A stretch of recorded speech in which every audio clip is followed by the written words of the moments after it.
Намын дүрмэн дээр одоо намын дарга ерхий сайд байх хэрэгтэй гэсэн дүрмэнд байгаа юм.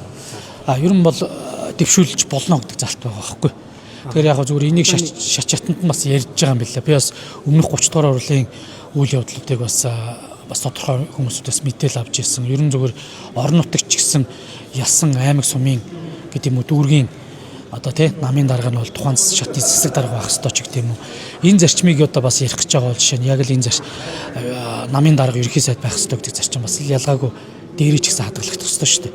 Тэгэхээр энэ хүрээндээ бид нар асуудлыг одоо цаашдаа ярих нь зүв бах.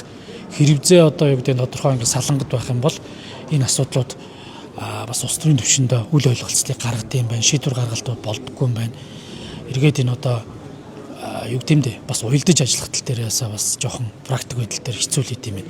Тэгэхээр би бол ерөн зүгээр намын дарга болж байгаа юм бол ерөнхий сайд байх ёстой л гэж одоо хувийн байр суурьтай байдаг. Тэгээ ер нь бол одоо тэгэхээр чин занданчтай дарга намын дарга болохгүй гэдэг мэдгэцсэн. Тэгэхээр шинэ намын дарга маань бол дараагийн засгийн газрыг тэргүүлнэ гэж ойлгогддог нь шүү дээ. Гэхдээ яг миний зөв байр суурь шүү дээ. Би бол ийм л байр суурьтай. Яагаад олон мянган намын жирийн гишүүд бас итгэл хүлээлгээд хариуцлагыг хүлээж явахт гүйцэтгэх мэдлээс одоо авахгүй байж хариуцлагаас зогтох юмч боломжгүй шүү дээ.